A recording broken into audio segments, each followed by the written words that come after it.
நான் பள்ளி கல்லூரியில் படித்த அந்த காலங்களில் 60 ஆண்டுகளுக்கு முன்பு தை மாதம் பொங்கல் திருநாளில் பொங்கல் வாழ்த்து அட்டைகள், அஞ்சல் அட்டைகள் மிக பிரபலம்.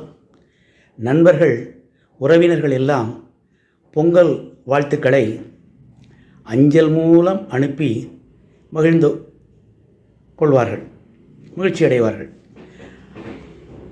போஸ்ட் மூலமாக அந்த பொங்கல் வாழ்த்துக்களில் எம்ஜிஆர் படங்கள் தான் பிரதானமாக இருக்கும், அதிக விற்பனையும் ஆகும்.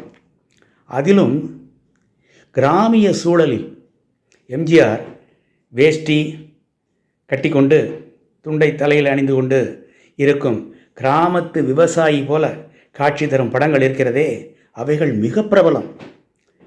எந்த ஒரு வேடமும் உடையும் எம்ஜிஆருக்கு பொருந்துவது போல வேறு எவருக்குமே பொருந்தாது.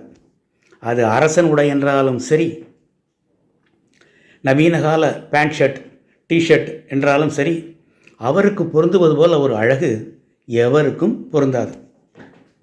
ஆண்டவன் நமக்கு அளித்த பொன்மன செம்மல் அல்லவா. பெரிய இடத்து பெண் என்று ஒரு படம், அதில் கிராமிய சூழலில் எம்ஜிஆர் பாடுவது போல் ஒரு பாட்டு.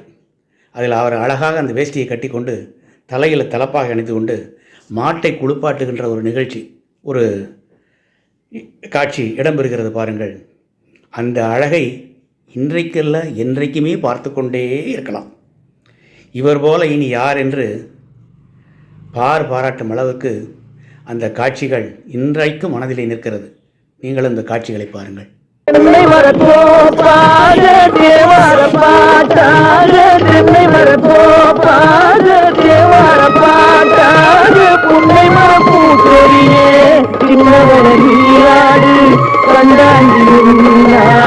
கண்ணி மனம் பின்னாட கண்டு கண்டு நாட நீ ஆடு நீ ஆடு.